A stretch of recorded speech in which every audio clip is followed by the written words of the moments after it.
Robbie, what's happening? Oh man, just on a road trip. I'm a road warrior. I actually rented a vehicle this time. Yeah, what kind? Because I picked up a board member in San Antonio. I had to pick up a former deputy secretary of the Interior here in Austin 4 days ago, and I was going to put them in my. I've got a Ford F-150 Lariat. Nice big truck. Yeah, but I had some overheating issues like the day before I was going to come out here, and so I was like, Chad, I got to rent a. Can we swear on this podcast? Oh yeah. Okay. Yeah. Just some fair people. Game. Yeah. Fair game. I was like, shit, man, I need to figure out something. So I went to Avis and I was like, I need your biggest vehicle. So I'm in a brand new black Ford Expedition, with 7 seats. Nice. And it's perfect. And I was like, why have I not been doing this? Because I ride pretty much everywhere to do the work that we do at Blood Origins. Mm-hmm. And that 2016 Lariat has 205,000 miles on it. Dang. Wow. We've been having some overheating issues with the Meat Mafia vehicle. I've got an older Ford Explorer, 210,000 miles. Yeah. It's the Texas heat. Texas heat is it's winning. I'm grateful that I rented this vehicle, and I'm going to do that from now on. Yeah. Just going to leave the truck there. Don't put miles on my truck anymore. Just rent a car and drive wherever I need to drive. Just keep it easy, right? Yeah. Keep it super easy. What are you doing most of the driving for? Content, gathering content. So we'll typically drive into a place. So for instance, I'll give you an example, which fits with your podcast and the people that you engage with. You guys have a big CrossFit community. Mm-hmm. When will this podcast drop, by the way? Maybe next week. Hopefully next week. Maybe Friday. Okay. Well, then I'll just give everyone a sneak preview. We are at the end of August. I will be driving up into Cookeville, Tennessee. Who lives in Cookeville, Tennessee? The biggest CrossFit name in the world. Oh yeah, Fronig. Yeah. And we're going to do a Blood Origins episode on Fronig. That's incredible. And that's going to be huge for us because he's in the mainstream community and that's where we want to be. Blood Origins wants to talk about hunting. We want to talk about our narrative. We want to show people that hunt that you actually didn't think that they hunted and are in a community that is typically not made up of hunters. Mm-hmm. But like CrossFit, probably if they have an issue with hunting, it's weird because you're obviously eating a ton of protein, you're eating a ton of meat. Where do you think your meat comes from? Yeah. Right. Somebody has to kill it.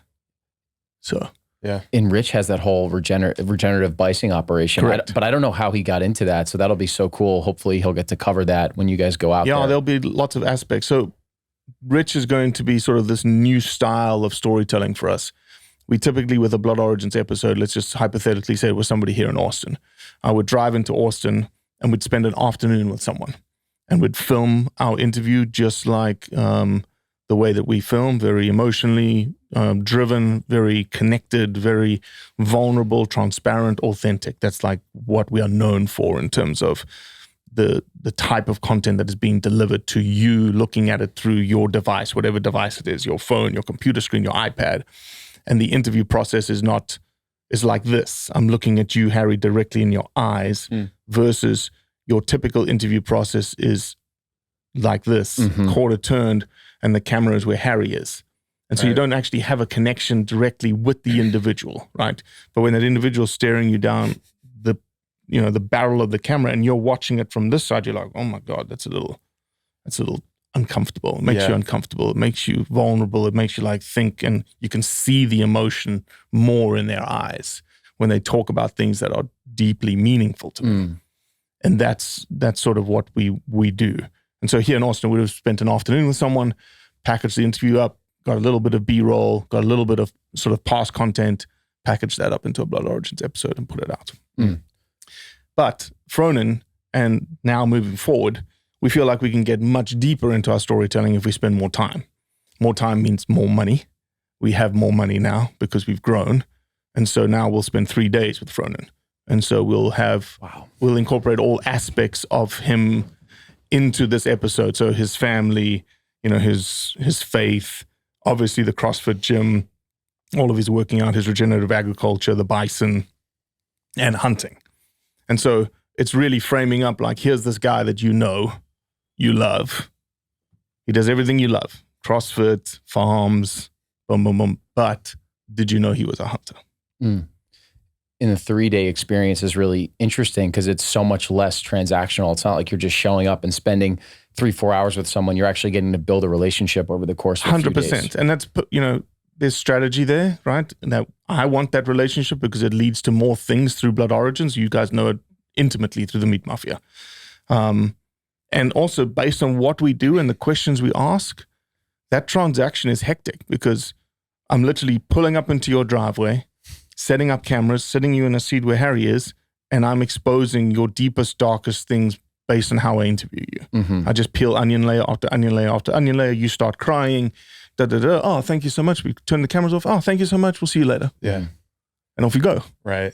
So yeah, you're right. It is more relationship based, which is what we need to grow, to become a bigger name, to do more things in that sort of changing narrative space. Yeah. It's great to get a level deeper than just that transactional experience like you were talking about, Brett, because you can actually expose more of the personality, more of the depth of the person's experience, and that comes across.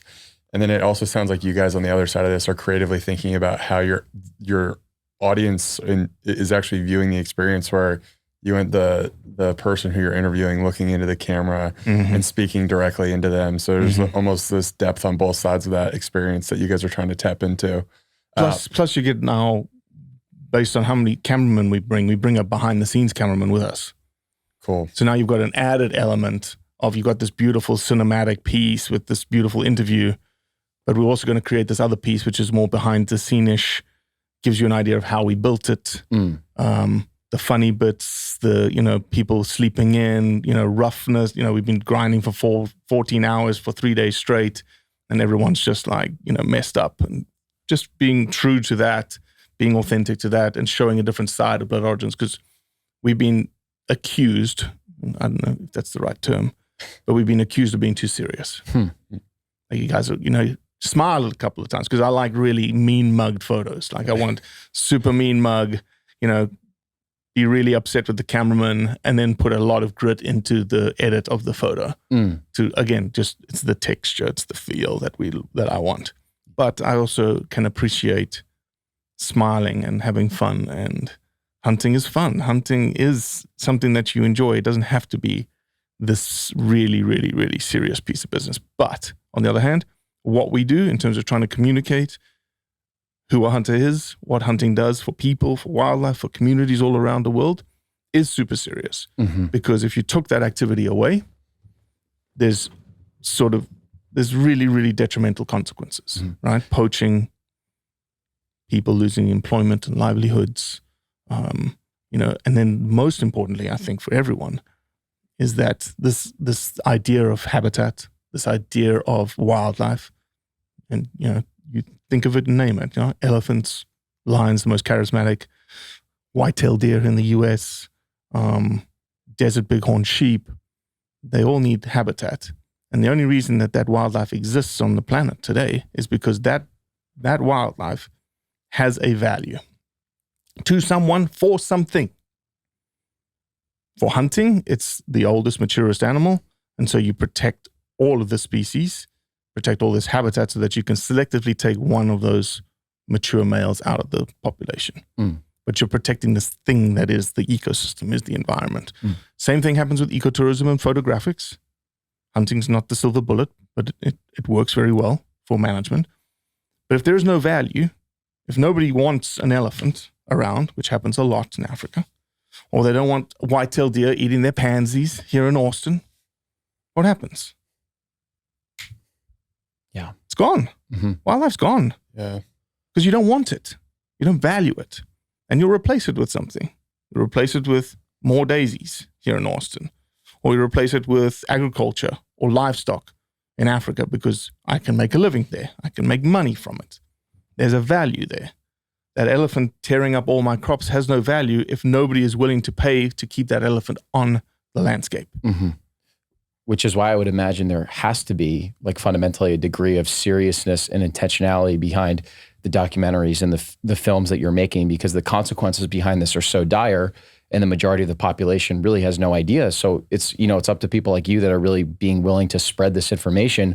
And the evolution of what you guys are doing at Blood Origins over the last 5 to 6 years is incredible. But I know Harry and I really wanted to focus on the origin piece of Blood Origins. This podcast for us has been a long time coming. We got connected to you through a few mutual friends in February. And we've just been doing a deep dive in all your work. And our show is fundamentally a show about health and wellness, a show about nutrition. We've spoken extensively about regenerative agriculture, but really the hunting and conservational piece, we really have not touched much. Harry just went on his first hunt. I've never hunted before. And I think I was initially like, how would it be for you in the beginning, having a podcast from someone that has no hunting experience? And then the more research I did on Blood Origins, that's the exact reason why Blood Origins exists, is to teach people 100%. With a non-hunting background what actually goes on behind the scenes of the food that you're actually eating. So I think for the listener, Robbie, it would be amazing. I know you're a multi-generational hunter and conservationalist, South African roots, but proud Mississippian, Tennessean now. Can we just cover your backstory a little bit too for the listener? Yeah, it's more like a pavement special, if you really want to map it out. My grandfather was born on my father's side. So all of my mom's family is Australian. We don't like to talk about that side of the family. It's the dark side of our family. I'm joking. Because when it comes to sports, South Africa versus Australia is like going to war. My mom's Australian, the whole side of the family is Australian. But my father's side of the family was very diverse. My grandfather was born to a Russian mother and a German father. And the German father died when he was 1. So he's raised in Russia. So if you had spoken to Leo, who is my grandfather, and my oldest son is called Leo, he would say he hunted the 2 wildlife meccas that this world had to offer. And those meccas are gone today. Number 1 was he hunted northern China, Siberia, Tibet in the 20s, 30s, and 40s as a young man growing up. And then he immigrated his entire family to Mozambique in 1954. And lived the heyday of Africa. So the Africa that people like reminisce about, the Teddy Roosevelt Africa, the Ernest Hemingway Africa. My grandfather my grandfather lived that 25-year time span before revolution hit Mozambique and massive carnage of civil war and, just blood, guts, gore, you name it, raping of wildlife, you name it, it's gone. My father was raised in it. He was a 16-year-old. He was a teenager being raised in a hunting camp. He got a Cape buffalo as a 16th birthday present. And I was raised in Johannesburg. Johannesburg's 8.5 million people.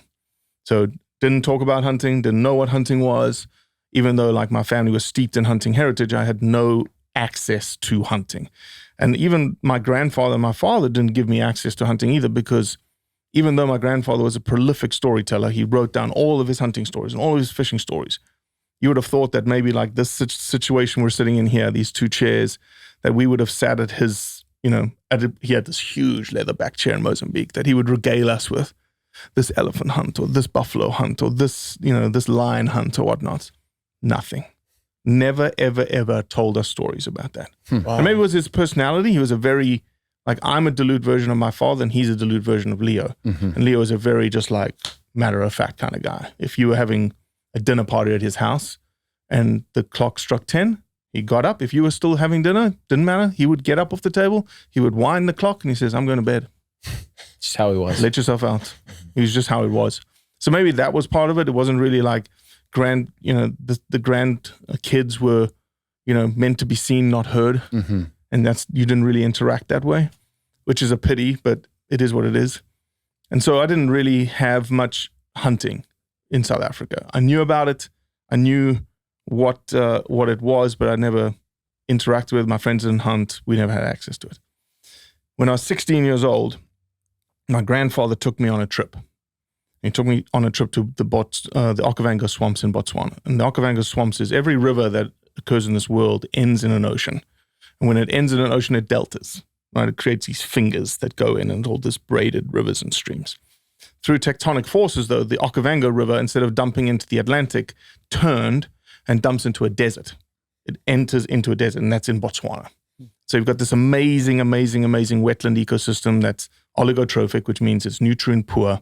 So it's crystal clear water. You can see hippo footprints 14 foot down as you go through little canoes through these channels. It's a magnificent wildlife paradise. And my grandfather took me when I was 16 years old. And I was going to hunt when I was 16 because I told him, I said, I'm interested in this thing called hunting. Because I'd been watching a film by that was filmed in Tanzania with Teddy Roosevelt VI. He was 16 years old. He was taking TDR's double rifle to kill a buffalo. And the film was called In the Blood. Mm. And I watched it and watched it and watched it and watched it. And I told my grandfather, I want to go hunting. And so he wrote me this letter that was on rice paper. I've still got it today, 1992. And in the beginning it says, "Dear Robbie, I'm glad you came to hunting, by yourself. Otherwise I would have been accused of leading you astray. Mm-hmm. It must be, quote unquote, in the blood." And then instead of regaling me on stories of hunting for 2 pages, he just focused on gun safety. This is the most important thing, gun safety. And he wrote that in the letter? Yeah. Yeah. Yeah. He typewrote it the entire way. So we never got to hunt. We went to the Okavango swamps, but that's what changed my life. At 16 years old, I realized I love swamps, I love wetlands, and that's what I want to do for the rest of my life. And so fast forward 15 years, I came to the States to do a PhD in wetland ecology, aquatic biogeochemistry, have an honors and masters in wetland ecology. And when I came to the States, it was almost like serendipity. I met, 6'5", 260-pound redneck in Mississippi. He was like, "You like to go hunting?" I was like, "Yeah, I guess, that what we do around here?" It's like, "Yeah, that's what we do around here." So got my hunter's education. I said, "I'm ready." And he goes, "All right, here's a gun. Here's some bullets. I'll give you a chair. Go sit under that tree. And if something walks by, shoot it." That was my introduction to hunting. Did you ever shot before up to that point? Oh, we shot rifles and stuff like that with him. But it wasn't like I wasn't trained. I wasn't taught. There was nothing. This was just shoot there kind of scenario. And the gun will hit, and it'll be right. And so it was just, it was this trial by fire kind of scenario, not unlike what you went through or what you're going to go through. Mm-hmm. Maybe it'll be a little bit more sort of structured, like this is how to do things and whatnot. But it was what it was. And I loved it. I got more and more into it. I, graduated, got a job, got more resources, did bigger hunts, got more toys, with any lifestyle, right? CrossFit, anything. Golf, you get more money, you start playing St. Andrews in Scotland versus down the road, golf course. And I started rereading my grandfather's stories for some reason. I just started rereading. I was like, "Oh man, these are cool. I haven't read this one in 28 years. Read. And then my boys, I had 2 boys, they were 5 and 3 at the time. And I was like, man, I want them to start hunting with me. Because I never got that, right? I never got my father taking me hunting. I never got my grandfather taking me hunting. And I was like, okay, let's do this. So I was like, all right, I'll take the boys out. And I can explain to them when they have questions, because 5-year-old boys, they're like, "Yeah, what's this? And why are we doing that?" Mm-hmm. And I could explain biologically, this is why we're trapping. This is why we're reducing coyote populations, why we're reducing raccoon populations, possum populations, because then the nesting birds and their chicks can survive, and we get a bigger turkey population, we get a big quail population. And so there's things that we value more. We value quail or turkeys more than raccoons and coyotes. So we want to sort of manipulate that balance through management. Happens all the time with anything. And but what I couldn't explain to them is why. I could explain biologically, management-wise, which is a fine why, but I couldn't explain in my heart, why we were doing this, why we were hunting, what was the purpose, what was the point, what was the thing that drove you to hunt. Anti-hunters will say it's because you're psychopaths, it's because you're serial killers, it's because you love to spill blood. That's the narrative. I'm like, man, that's not why I was hunting. And so I looked around and I was like, all right, there must be people telling their whys. There must be people saying, this is why I hunt. And I couldn't find it. I was like, okay.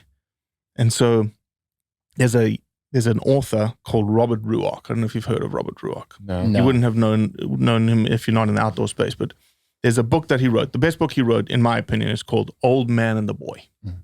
And what it is the grandfather teaching the grandson all about southeastern hunting, how to raise a bird dog, how to respect a quail covey, take a single or 2 and leave the covey alone, brim fishing, bass fishing, saltwater,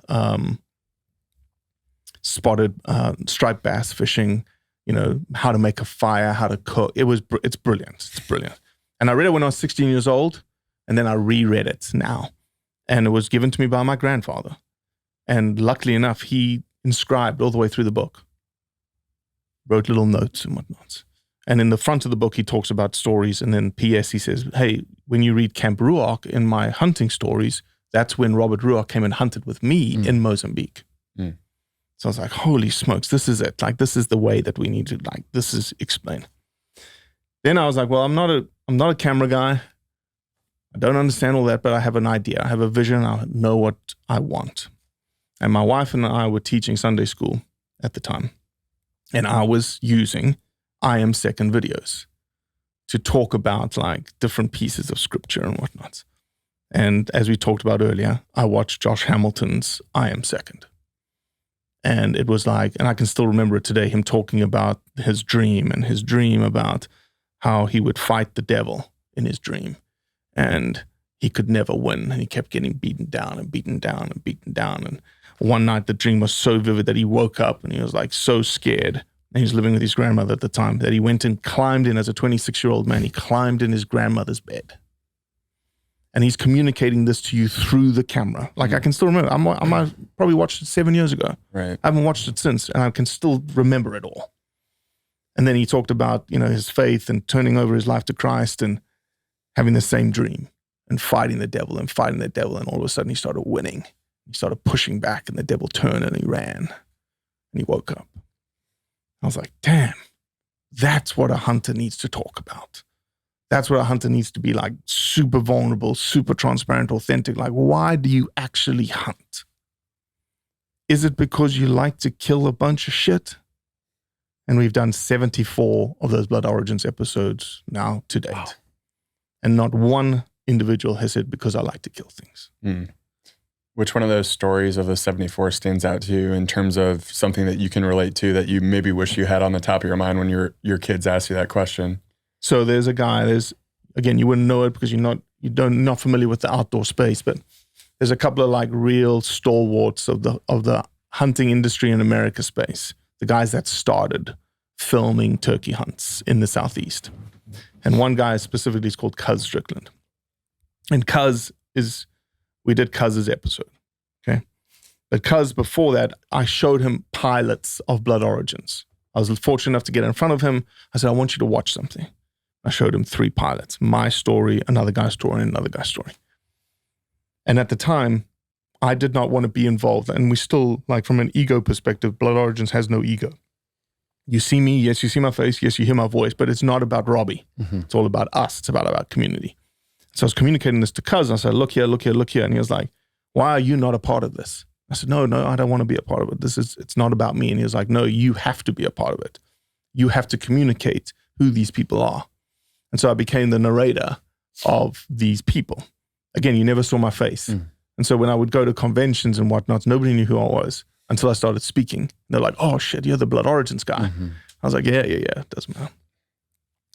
And so I said, Cuz, can we do your Blood Origins episode? He was very humble. Yes, I'd love to do it. And so when we planned to do it, my dad and my mom were here. We were in America. And I said, Cuz, can I bring my dad with me? He's like, yeah, do you want to hunt? Because it was during the hunting season. I said, that'd be amazing because I've never hunted with my dad. And he's like, yeah, come on, bring him. And so on the way up there, my dad is asking me like, what is this Blood Origin stuff? This is, what are you doing here? You're just wasting money. You're just like, and I was like, I tried to explain it to him. Didn't get it. So we sat on the blind with Cuz the first night of the crossbow. And I'm like, my mind's being blown because my dad's in camo. He's got a crossbow. Cuz is next to him and I'm in the blind. Like, man, this is awesome. Didn't kill anything that night. The next day, we sat down Cuz for his interview. And Cuz was one of the best interviews because I could see that I was like almost penetrating with my questions, but he would just had this barrier that I just could not like, no matter how many times or like I would pivot and try and peel it another way. He got emotional, but he didn't like really break down. But I had a game plan for that. So once we had finished, his daughter had sent me pictures of like him and his brother when they were young with his dad. And I had a series of photos. And so I got to the end, and if you watch Cuz's interview, unlike any other Blood Origins episode, it starts with the quarter turn, because I had to come sit down next to him to do this. And so I gave him the first photo, and he looked at the photo like this, and he looked at me, and he goes, "Where'd you get this photo?" I said, "It doesn't matter. Tell me who's in the photo." And he like literally started breaking down. He says, "I don't think I've ever seen this photo before."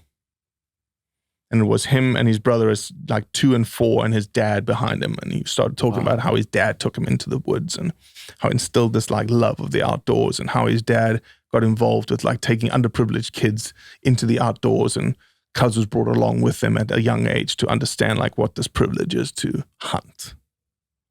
So he broke down. End of the episode was brilliant. My dad was sitting in a rocking chair the entire time behind us. So I got up and I walked up to him and I said, "Do you get it now?" He goes, "I absolutely get it now." Like he got it, like my dad got it. That night we go into the blind again, because everyone's in the blind. 3 or 4 does step out. My dad hasn't shot a rifle in 50 years. Last time he shot a rifle was when he was 16, 18, 1968.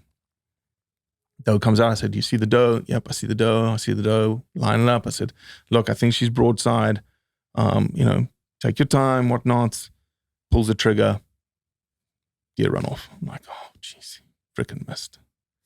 And we're like, "Look, you just stay here. He's got a really bad back." I said, "You stay here. We're going to walk down the food plot. It's 80, 90 yards.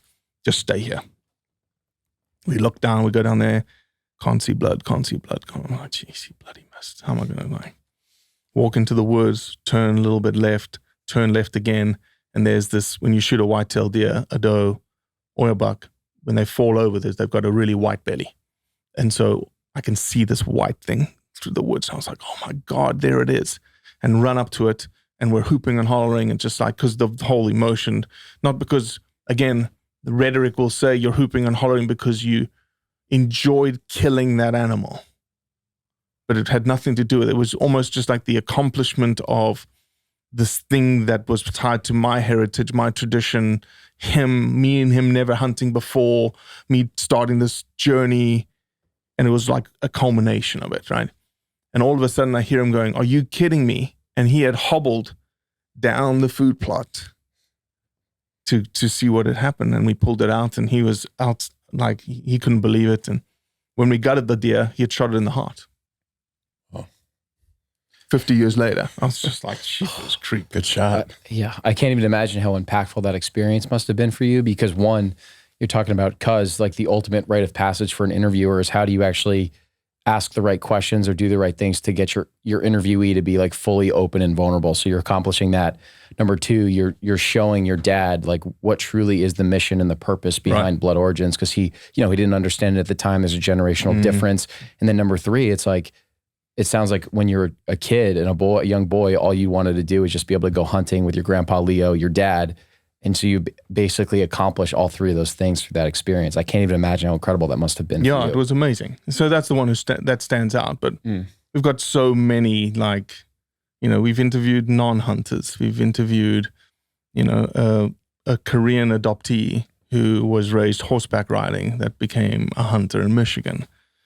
To a pro skateboarder, Jeff Rowley, who I remember playing as a character on Tony Hawk's Pro Skater back in South Africa. And here I am freaking interviewing Jeff Rowley, who's a huge hunter. That's cool. A sheep hunter, nevertheless, in California.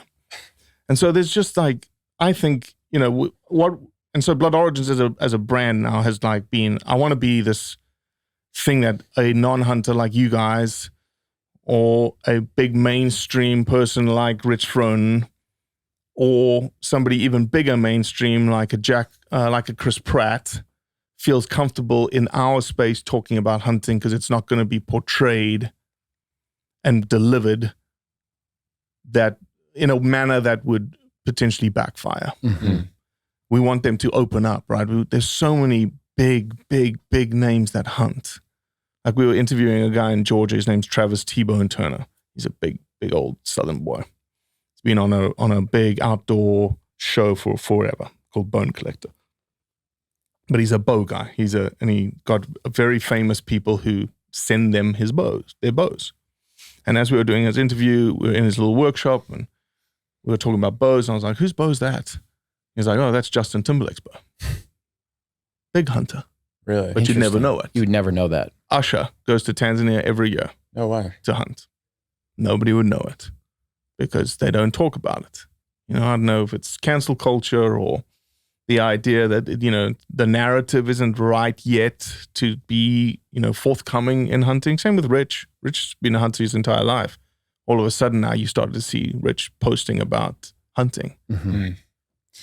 I really love what you're talking about because it feels like you're speaking to a lot of things that have kind of escaped our culture and are lost on a lot of people nowadays, whether it's this connection with nature that you talked about when you first went to it was Botswana, right? When you were 16. And then also just this idea of tradition and legacy and being able to pass down information from generation to generation, and not just information in terms of skills, but also information in terms of stories. Like you have a relationship with the past generation, even though you weren't there, you didn't necessarily know them at the time, but you can actually put yourself in their shoes through your own experience hunting. Yeah. And I think there's an amazing power in that ability to create these connections. But in the world that we live in today, that's kind of escaping us. And I just love that you guys are tapping into that through the medium and modality of just telling these really cool stories.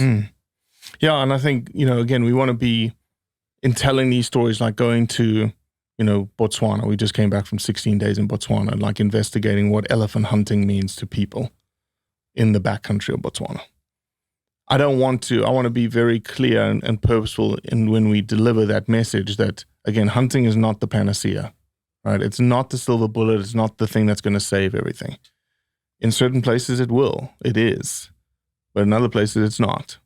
Other places, something else is better for wildlife. Maybe it's philanthropic work. Maybe it's ecotourism work. And Botswana is that perfect place to tell that story. But as a hunting advocacy, pro-hunting content generator, I want to be able to feel comfortable putting someone on our platform that says, I don't like hunting. Okay, cool. You don't have to. It's almost like this idea of the analogy people use is music. What kind of music do you like, Brett? Country. I hate country. So I hate you, Brett. No, I hate country. Okay. You like country. Okay. I don't have to listen to country, but I can appreciate someone else who enjoys music that likes country. Same thing with hunting. You may not like hunting, Harry. You went hunting. You may hate hunting. Okay. I get it. I get that the imagery that you see of a big, be completely honest, big, fat, white American who couldn't walk 10 paces standing behind a lion that he shot. Not a great image. But for a second, take away the idea of that motivation of that individual, whatever it may be, and step back and go, okay, well, what's the benefit and consequence of the action itself, the activity itself? 39 people were employed in that camp that had no employment before. Okay.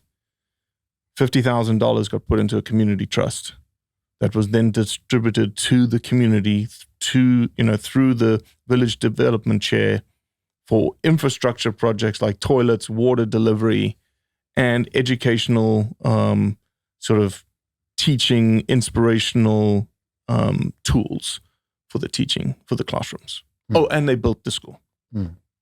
And they put medical. Would you say that all of that is good or bad? Forget about the activity for a second. All of that I say, is it good or bad? Good. A lot of good. Yeah, a lot of good. Okay, so then if that's all good, why was that action bad? Because it killed something that you just didn't think needed to be killed. Well, there's a management component to it. Or two, you just don't like that individual posing with that animal. Okay, I get it. And no one's talking about the positive externalities that come behind that one kill. Well, our community has not done a good job of doing it. That's why we're in a PR problem that we have. Because, again, it's all tied to ego. Harry goes hunting. Say Harry's a huge hunting superstar, right, in the community. He's a big influencer.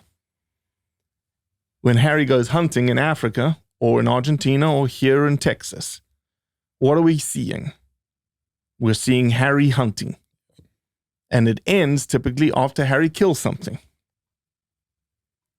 The difference between Harry's content and my content starts after Harry kills something. Mm-hmm. I'm not interested in this hunt.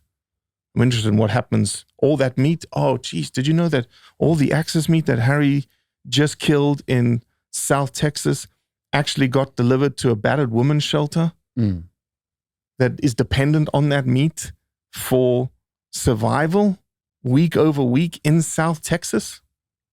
Oh, wow. Oh, here's the woman. Let me introduce you to her. So there's this relationship with the actual kill that I feel like there's a misconception around it where you guys are preserving nature, but then also you have to massive kill, paradox. right? Like massive paradox. The contrast. How do you love something so much, but you can kill it at the same time? Right. So how do you guys go about trying to? I mean, you've explained it and expressed it, but like, where have you guys found success in telling those stories and those examples? Because it's hard to relay that message to someone who's anti-hunting. Right. You cannot, if someone is anti-killing, you can't get over that barrier. Mm-hmm. Okay, you just can't. So you got to be honest in engagement, just like I've been honest. I've been giving you examples of how we interact all through this podcast. Yes, I get that you hate hunting, Harry. Or Brett, I get that you don't like the picture. I get it. But what about this, and this? Would you say it's good or bad? Or let's just take even a further step back. You're a vegan, you're a vegetarian, and you are pro-wildlife. So what, if you had your druthers, what would be the ultimate goal for wildlife in your eyes? It would be more wildlife, number one. It would be wildlife for your kids and your grandkids to see, right? The answer is typically yes and yes. Same as us. Mm-hmm. I want more wildlife. And I can break the more wildlife down into two parts. More wildlife is better in certain parts. Or two, from a hunting perspective, more wildlife is an economic asset. So if you're a business person or business-minded, are you increasing your economic asset or decreasing your economic asset to be good in business? You're increasing it constantly. So why would hunters decimate wildlife if they're making money from an economic business perspective on wildlife? Mm-hmm. Makes no sense. So that whole argument rhetoric is busted from a business perspective. And then sustaining wildlife, that's where the rubber meets the road. So from an animal rights perspective, and you know this very well, animal rights focuses on the individual animal, on Mary the sheep. Mary the sheep has everything, that's the life that you need to protect.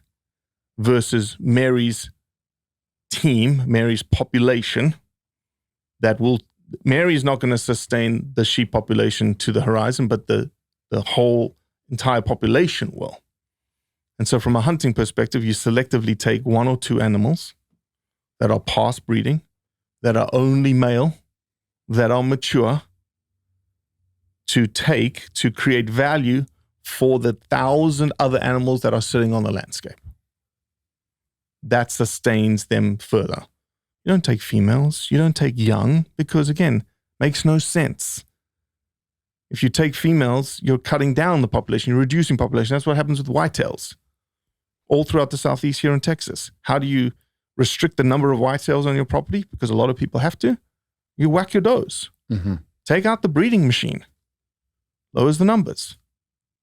So I think, in talking to people, it's all just, you have to be completely honest, because that sort of disarms them straight away. Yeah, you're right. Do we suck? Yeah, we suck sometimes. But here's the better part of us. Mm-hmm. Let me show you the better part. And then it's just almost like a peer pressure type scenario. Like the more that we comment, the more that we engage. Like we climb into, Leonardo DiCaprio's, I don't even think it's his Instagram page. I think it's a fan Instagram page, but it has 6 million people. Actually, I'll give you a perfect example. 3 days ago, Mark Hamill. Do you know who Mark Hamill is? Oh. Luke Skywalker. Yeah. Oh, okay, gotcha. Okay, Mark Hamill. 2.3 million people on Instagram. It's not Mark Hamill. It's a fake account. Okay?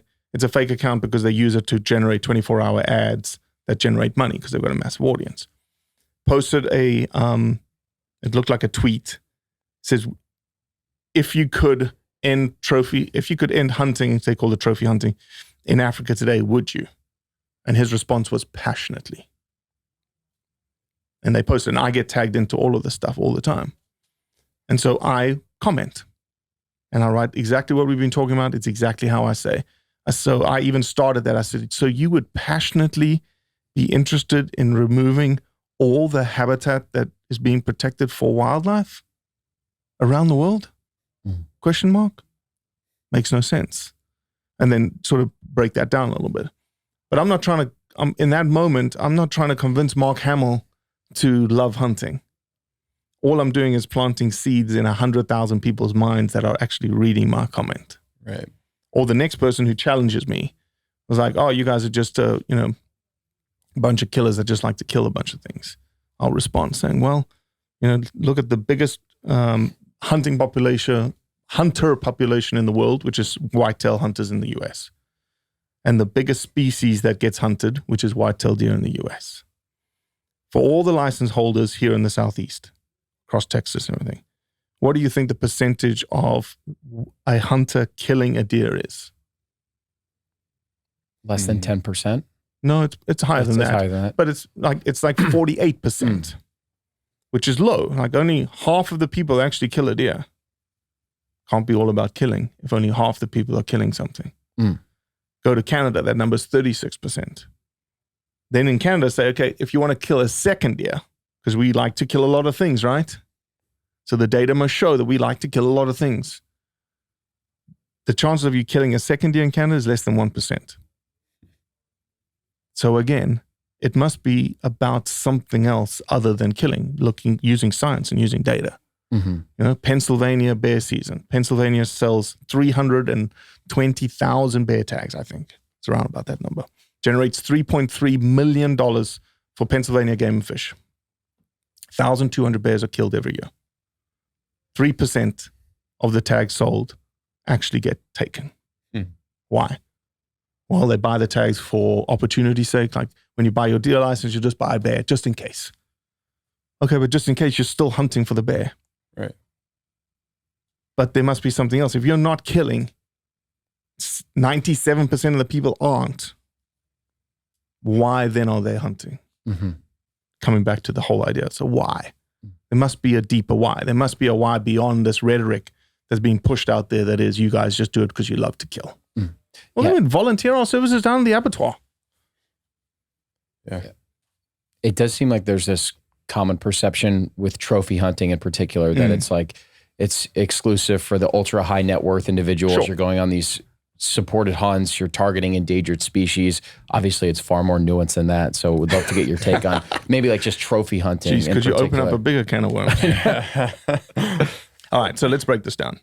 What is trophy hunting? All right. One, you'll never hear hunters saying, I'm going trophy hunting. You'll never hear that rhetoric. You'll never hear somebody, like, you ask your friends if they're going to Africa. You're going to Africa, right? Oh yeah, I'm going to hunt in Africa. They'll say, I'm going to hunt. They're not saying I'm going to trophy hunt. It's a bastardized term utilized by the anti-hunters to mention that it's a trophy, like something being put on the wall, or it's a competition that you win this trophy against this animal, okay?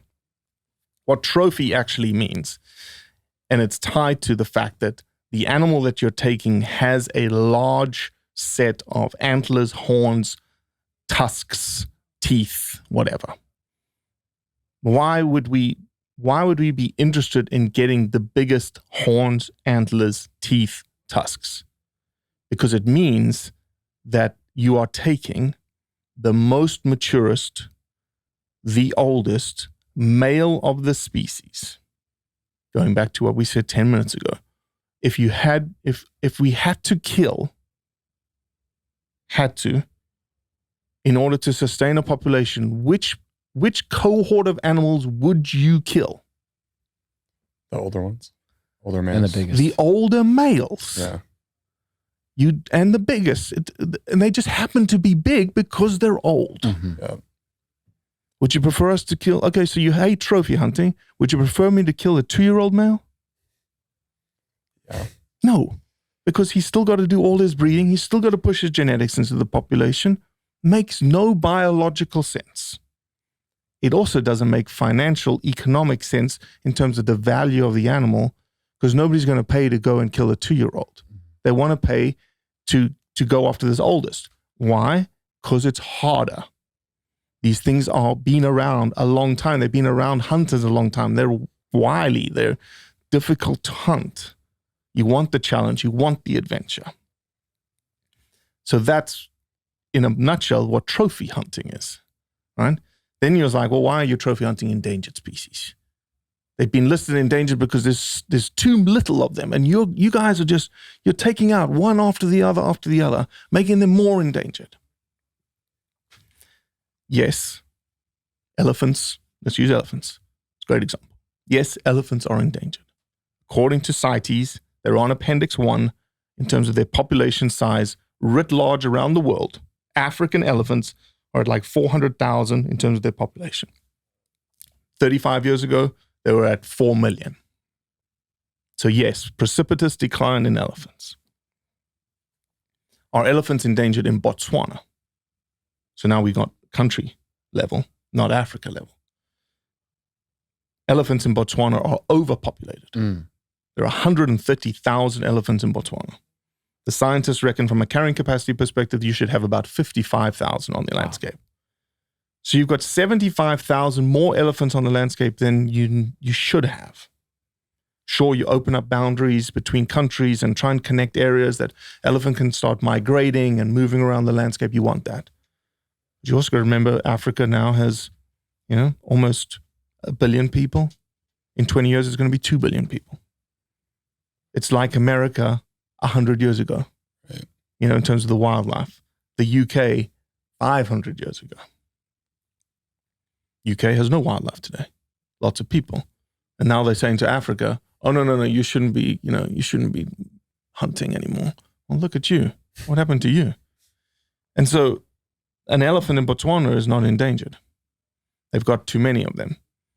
Hunting in Botswana gives that elephant that is overpopulated, that is now interacting with humans, value versus just getting poisoned, right? They poison the boreholes. There's too many elephants. They're messing with our cattle. They keep breaking the water lines. Just put a little bit of poison in the water. 50 elephants come in. They suck up the water. Got rid of 50 elephants. Hunting's not going to manage the population because in Botswana, they only allow 400 elephants a year to be hunted. Again, let's do math. 130,000 elephants, 400 are taken. That's 0.001% of the population. Elephants have a growth rate between 4 and 7% every year. Negligible. Yeah. There's no way in hell we're affecting the quote-unquote endangered status of this species. Then if you take it one step further, it's all tightly regulated. CITES, permits, import permits, export permits. You can't trade. I've had people say, oh, these guys just go to Africa to hunt elephants because then they can take the ivory and sell it for $50,000. Can't sell ivory. You can't sell it. It's illegal. You can take it as, if you sport hunted it yourself, Brett, you can bring it home. You can import it out of the country, export it out of the country, and import it into the United States. That's the permit process. That's it. That's all it's. So there's, but these terms are, they're bastardized. They're really pushed back on in terms of, like, this is what it could be, and we're gonna sort of use that chink in the armor to exploit, and it's easy, man. We kill things. So I was going to ask, are there any examples throughout history that maybe speak to the dangers of overhunting? Like I can think of like the bison in the U.S. Every single wildlife in the U.S. is an example. Every single one. 1880s, 1890s, turn of the century. White-tailed deer, 300,000. Elk, I think, was down to like 3,000. Bison down to 300.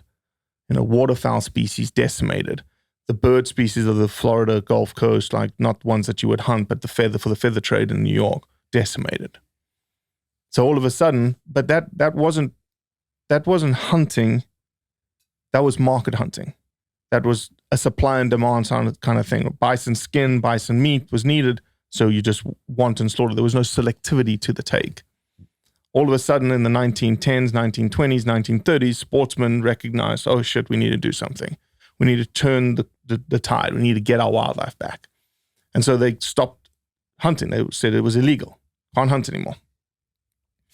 Then what they did, Boone and Crockett came around and said, well, we need to change the thinking around what this wildlife means to us. Right then in 1880, 1890s, 1900s, what that wildlife meant was economic profit in New York for meat, for skins, whatnot. It was a market, right? We needed to change the value of that wildlife to being that the highest value of that wildlife now was to grow a big, old, mature male. Because then what did it do? It stopped them taking the young, stopped them taking the females, and let the population grow. So the Boone and Crockett Club started creating scores on all of this wildlife. And so as the scores over time got bigger, they became more prestigious, like a hunter would want to get a bigger animal. But what did it mean ecologically? What it meant ecologically was that the ecosystem was getting better, was getting healthier. The population was getting better. The population was getting healthier, which meant you had bigger males with bigger expression of antlers and bigger expression of horns, which was the whole intent. The whole intent was take it from this place that we do not want to be ever again to a place of as mature an animal, a mature population, a mature environment as possible. Which is what happened. And then in 1937, a thing called Pittman-Robertson got put in place. It was an act called PR. And what PR did was put an 11% excise tax on all hunting-related equipment. So every gun that you buy, every piece of ammunition that you buy has an 11% tax that you don't see. That tax goes to the U.S. Treasury and goes to a U.S. Fish and Wildlife Fund that then gets distributed by an algorithm to every single state in the union. And that money is used to buy wildlife management areas, buy state parks that you may not ever hunt in, but you use to recreate. You love to go camping in there. You like to go fishing in there. Who's paying for that? Hunting and hunters. But you have no idea that it's happening. Again, all these other positive externalities that are going on behind the scenes that the mass population just doesn't know. 100%. In doing some prep for this show, I saw a statistic that as of today, less than 5% of U.S. adults over the age of 16 have participated in a hunt before. I think that's a statistic, and that's decreased over, I think it's 50% over the last 50 years. Correct. And I'm just curious, do you think that the gateway to hunting actually revolves around us fixing our perspective on nutrition in general? Yeah. No, I think all elements, reconnecting to nature, nutrition, I'm a big fan of regenerative agriculture. I'll never badmouth regenerative agriculture. But if you want the healthiest piece of meat you could possibly get, is you hunt it. You know where that animal lived, you know how it lived, you know how it died, you know who pulled the trigger, you know whose hands touched the meat, you know how the meat got processed, you know everything about it. It's organic, it's hormone-free, chemical-free, everything's, unless it's feeding, GMO corn feeder here in Texas, but that's beside the point. So yes, nutrition is key. And it's all tied to narrative. It's tied to this thing isn't bad, right? This thing is natural. To your point that we lose the tradition, we lose the heritage a little bit. I might have gone off topic from the question. No, it's good because if you even look at it for ourselves, people are telling us since we've been kids, red meat animal products are terrible for you. For myself, I have autoimmune issues. I start eating a carnivore diet. I start feeling really good. I got off all the medication I'm on. Okay. I'm living in New York at the time and I'm just starting to go to the grocery store. I'm buying the meat. I'm not really thinking about it, but I feel really good. And then you start to think, okay, I'm just kind of picking up this meat wrapped in plastic. Where does it come from? You start going down the rabbit hole. Okay, well, there's benefits of eating, grass-finished meat, regenerative meat. Okay, maybe I should start ordering from some of these farms. Okay, then maybe I should start going out to some of these farms just to see the quality, meet the rancher, how's the animal being raised. Okay, boom, step after that, probably hunting or something. It seems like there's like this progression, but it starts first almost like awakening to, okay, these foods are actually really good for me. And to your point, actually hunting, that's where you get the highest quality, most nutrient dense meat that you could provide yourself with and your family with too. Yeah, and look, even like here in Texas, people turn their nose up on feral hogs all the time. Like we just ate a bunch of feral hog the last 4 days. I love it. My kids love it. Like you take a wild pork rib and you cook it like normal barbecue ribs. It is the best pork rib you've ever eaten. The fat cap is just incredible. Yeah, and I think it's just, again, there's an education there. Venison doesn't taste good, right? It's gamey. Well, no, it's not. You just need to learn how to cook it. It's probably the best filet mignon you've ever had. Yeah. So, yeah, it makes me think about just society in general, where we do a lot of outsourcing, whether it's we outsource our education of our kids to the school system, we outsource our health to the medical system, and then we outsource our food to these big food companies. And then you take the other side of that, which is the hunting aspect, where you are participating in every step of the process. Right. And you have to have the skills in order to get everything that you can from that animal. And you also have to have the appreciation of the effort that goes into doing that. And it really just makes me think about ownership, like Jocko's just take extreme ownership concept, which I believe is just one of the biggest issues that we're dealing with today in general with society, is that, we're just willing to outsource these very important aspects of our own existence. Like there's nothing more important than feeding ourselves. So it scares me a bit to hear that statistic that Brett said, which is that, we're losing this skill set that's so valuable. And so that was the question I was trying to get back to. Thank you for redirecting. It's yes and no. Okay. So we, as a hunting population writ large, we're in the 12 million, 13 million range. Okay. In regards to relative abundance to the American population, it's 5%, 330, right? 15 years ago, we were at 12, 13, 14 million hunters. Still, the number hasn't changed, but the American population was much lower. Yeah. And so we were like 10% of the population, 11% of the population back then. So as a stake, we're getting smaller and smaller and smaller and smaller. And yes, we are losing like this baby boomer sort of bubble that's coming. But I'm not too worried about it, because I think it'll dip and it'll come back up.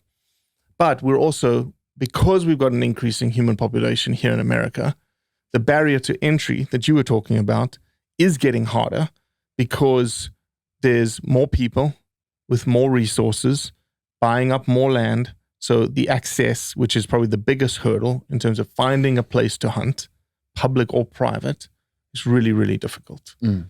And there has been a massive push in the hunting outdoor space called R3, recruit, retain, reactivate. From a hunting perspective, like this, because of this bell curve that's coming, we're going to pop the bubble. We need to invest in bringing more people into the space. Well, you've also got people on the other side of the coin like, no, we do not need more. We've got plenty. Not everyone in this country needs to hunt, because if they do, we're in trouble. We don't have the resources for that. And so it's like, where should we rather directing our efforts? Not recruiting, but rather like, hey, that habitat that needs to connect to that, we need to figure out how to pay for that, protect that, keep the public access we have. And that goes all the way up to the highest levels of politics. All of these national parks and national preserves, foundations, monuments, all across the West, when they get chopped and canceled for any type of hunting access, well, you just took away 2 million acres that someone could go recreate in and hunt in, and then restricted everyone down into this 200,000 acre bubble that led to competition, more people in the landscape, tougher to hunt. And then the last point there is like, well, I don't want to deal with those three things anymore, so I'm going to quit hunting. When you're thinking about telling stories on Blood Origins, does if you had the opportunity to interview like a Cam Hanes, is that of interest to you, or is he so mainstream that could be contrary to what you guys are doing? Cam's an interesting one, because Cam's story has been told so many times in the hunting space, the marriage of fitness and what his love is, which is bow hunting elk. And he's in the content production space now too. 3 years ago, I met him and went up to him. I said, we need to tell your story. And he was like, no, not really. I'm not interested, just being humble about it. But I think someone like that who's in the outdoor industry space creating content is more of a duplicative type storytelling for us at Blood Origins. I'd be more interested in a Jocko, okay? Or even better, a Pete Roberts, who's the CEO of Origins. Those kinds of people would be more my style. Or like, she just became a hunter in the last year and has dived headfirst into the outdoor industry space, is Natalie Eva Marie, who's up in Dallas, WWE superstar, the one with the big pink hair. You may not know. Anyway. I'm not a WWE fan. Anyway, she's huge. 5.5 million people on Instagram. Wow. Decided to go on an elk hunt. Posted about everything. And she got smoked. But then went on Cam Haynes' podcast, talked about it. And I got pinged because her and Cam Haynes were talking about like, hey, what about social media? Did you get pinged? And she said, oh, no, yeah, but this guy from Blood Origins reached out to me, told me like, this is what we need to do. And he's like, oh, yeah, Robbie's a good guy. It was amazing to me. I was like, what the hell? This is like mind-blowing. Do you have any hunts that you want to do in particular with your kids? I think I just need a hunt with them. Yeah. My schedule is so crazy and I travel so much that even like last year, 22 was okay. 21, I hunted 3 days total. So I fight for hunting every day, but I never got to do the thing that I love to do. And none of those days were with my kids. So my kids got to hunt. They didn't hunt. And so now that we've moved, we're in Memphis, Tennessee now. We're in better hunting country. And the fall is coming. So hopefully this year is the year that I kill a deer in front of them. I've taken them squirrel hunting and duck hunting. But there's no particular like animal that I want to. I just need to go hunting with them. Yeah. Take them outside. And now that we can, we're 45 minutes away. This is going to be the year. This is the year. You were mentioning that the genesis behind Blood Origins is you were trying to answer this like fundamental question of why. Your kids ask you this question. You're pondering the question. You start this docuseries 70 plus episodes in, over half a decade in. How do you now think about answering that question of why?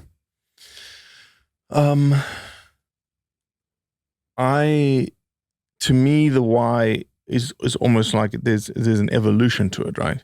And you'll find it too. Like in a hunter, you evolve through this like sort of cadre of things. Your why is maybe tied to procurement of meat, right? And that's certainly an aspect of my why. I think my why right now today is tied to like adventure and people. So because of hunting, you get to go to these amazing places in the world that nobody would ever go to. I'll give you an example in Botswana. We drove with a Land Cruiser 2 days, 6 hours on tarmac, 3 hours on Kalichi Road, and then 3 hours in deep, deep sand to this forgotten place. No ecotourist, no body had stepped foot in this place in 25 years.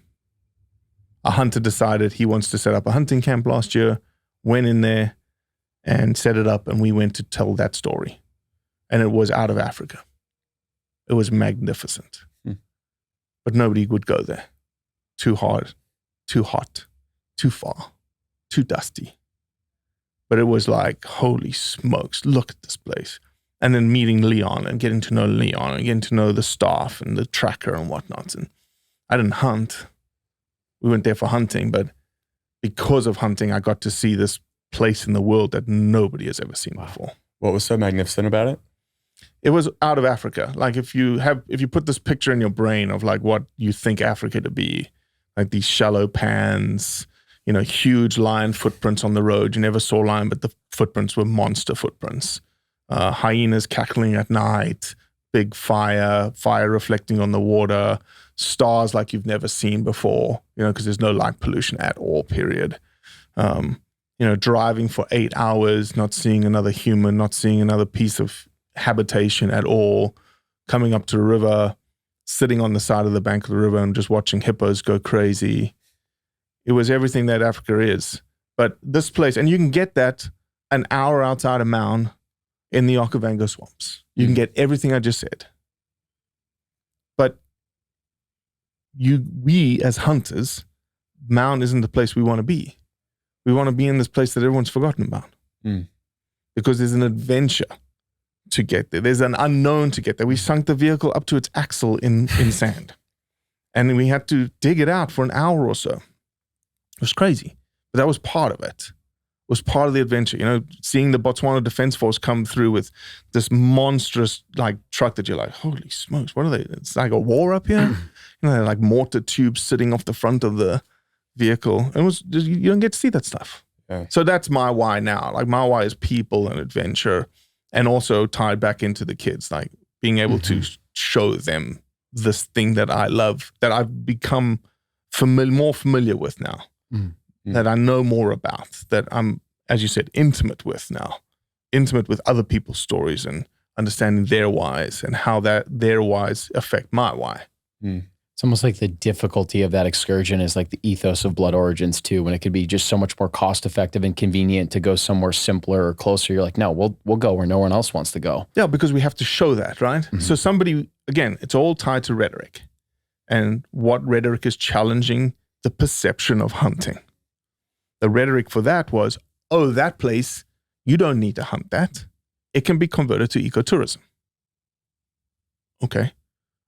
Let's prove that it can't. Took me 2 days to drive there. Had to stop halfway. No ecotourist is going to do that. An overlander might do that, okay? So I'll give you that. Overlander might do that. Then why would you go there? Maybe for the serenity that I just described. Yeah, maybe. But you don't know it's there. And you can get that same serenity with a 3-hour drive versus 16 hours, 17 hours. So there must be a something that's drawing you there. Oh, it's the wildlife. Not really. From an ecotourism perspective, you're expecting to see wildlife there's a cutoff. At 6 minutes, if you don't see an animal every 6 minutes, you're going to be like, there's nothing here. Let's go somewhere we can see one every 2 minutes. That's what typical ecotourism lodge is seeing. You go on your drive, every minute or every 2 minutes, you're seeing something. Animal. In 180 minutes of driving on those dirt roads to get back to where we were, we saw 10 animals every 18 minutes. Well, then we went on a game drive.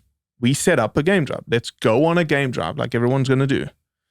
And in a 2-hour game drive, we saw 3 animals. So it's like every 40 minutes, we saw an animal.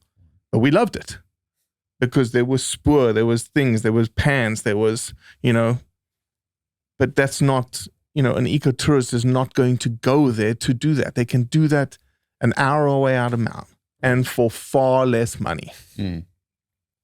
Lastly, for it to work. So then let's just, you've defeated me on all my points. Okay, I get it. So now how many people do we need to go there for it to work for ecotourism? You need 500 a month. How many hunters do you need to go there for it to work? 2. So that's that's what we went to do, to prove these things. And that's what we have to do. You can't prove that rhetoric by not going there. The only way you can prove and disprove all these things that are challenging this idea of hunting and why it's beneficial is that nobody has bothered to take that journey to say, okay, we are going to go tell that story. We're going to go do it. You mentioned your faith earlier in the conversation, and I'm curious if you have seen your faith evolve through this whole passion for hunting that you've developed through Blood Origins and just through your own hunting experience. Yeah, certainly there's times where you're just like, holy smokes. Look at this creation that is in front of you. This is what the creator has created. Because you get special interactions, right? We're sitting on a depression in Botswana, and we saw in a 2-minute, and we put the drone up, in 2 minutes we had over 600 elephants all watering. And it's just an incredible interaction. And you can't help but feel, 1, the creator's presence, and 2, you can't help to sort of be in awe. Right? Whenever you have a big elephant that just comes really close to you. And you can almost you may not been able to because you've not been around elephants, but you can all right, you can tell you're he's not going to do anything. Really? Yeah, he's just chilled. He's relaxed. He's got his foot up. He's not, he's very gentle and postured, and you can see and you can look at his eye and you're like, holy shit. You can see the intelligence, and then you also get this idea tied back to what we've been talking about. Like, why would someone want to kill this animal? I wouldn't. But again, I'm not going to hate the person who does, because I know the benefits of that activity. And I know it's not detrimental to the elephant writ large in terms of its population. Would I do it myself? No. I don't think so. I saw a dead elephant for the first time in Botswana. I didn't know how I was going to react. It was almost emotionless, because I think I would have had more emotion if I was there when the activity actually happened. But we arrived like 10 hours after the fact and walked up on a dead elephant, and was like, in terms of size, it was amazing. But like, I didn't have like, oh my God, crying. I was more emotionless. Yeah. So yeah, I think, spirituality and creation and my faith, and you just feel in certain places more connected to the creator, because you just get into these places that aren't touched, that it's almost like raw, like this is how it was. Yeah. That's a cool experience too with the elephant, where, I mean, I felt like, and even when you were describing seeing the hippos, like a little bit of fear, where being around an animal that's that size, you're naturally going to be somewhat afraid of it. But yeah, I think for your first time you would, right? But then as you started, you'd get to understand it and learn it, and you'd be like, oh man, this is amazing. I'm looking for a photo right now that we took in Botswana. There it is. Wow, that's incredible. That's me in the rain. And we were like, that's 30 yards. Yeah, I was 30 yards. 50. Wow. And we think we got to 20. They weren't bothered at all? He wasn't. No, he wasn't. He was just like looking, oh, okay, maybe got a little irritated or whatnot, but you can read them. These elephant bulls you can read. Yeah. But yeah, you get to just, again, tie into the whole rhetoric, like the why do you hunt? You get to do stuff like that. Why wouldn't you? Yeah. But you were saying you're not sure if you could actually pull the trigger on an elephant. No, I just, in my brain, I don't have a desire to. You don't have a desire to. But I think, an elephant hunt is epic. Like, you're walking 250 kilometers in 15 days. So kilometers, 200 miles, 180 miles in deep sand. You're driving 500 miles in 14 days. Just cutting tracks, find the track. All right, follow that elephant. And you may, where I just came from, the guy's most memorable hunt is an elephant hunt that he never killed an elephant on. They found the bulls at day 6 and walked after them for the next 21 days and never caught up to them. Dang. That time investment, energy that investment, adventure. and not getting it, but the adventure. That's probably an $80,000 hunt. That you come home with nothing. Yeah. But they love it, but it's their favorite experience. Yeah. And it happens all the time. So yeah, people have, more resources to be able to pay for those hunts, and yeah, good for them. Yeah. For anyone that's listening to the show now, and maybe you've given them some juice to maybe go down that path of hunting, do you have any beginner resources that you recommend or point people to? Google University, YouTube University, and then every state, there's, Backcountry Hunters and Anglers has a lot of novice, new hunter programs. Ben O'Brien, there's a name called Ben O'Brien. He stood up a hunter network, a mentor-mentee hunter network in every state. So if you're like, man, I want to go hunting, you can log into his profile, into his system, and there'll be someone in Texas that you can reach out to. And then they've got volunteer mentors that maybe there's one here in Austin even, that like you say, man, I want to go hunting. This mentor's like, cool, I got access to land. Come on, let's go. And they'll take you and they'll teach you so there's lots and lots of programs like that for anybody. But you just got to do some Google research and just say, how do I get into hunting? Or is there a mentorship program for hunting? Just type in that question. I guarantee you there's going to be 3 or 4 or 5 programs that will pop up. Yeah, I think the biggest barrier to entry is people just feeling intimidated, but I think it's work like what you're doing with Blood Origins, where you're actually inspiring people to get curious and want to actually start going down the rabbit hole. So one, just thank you for putting out the work that you do. And then two, just thanks for coming on the show. And we're going to have to schedule a hunt here at some point. No, for sure. Once you get freed up a little bit. Yeah, we got lots of contacts here in Texas. Yeah. So, and pigs, we'll go hunt pigs.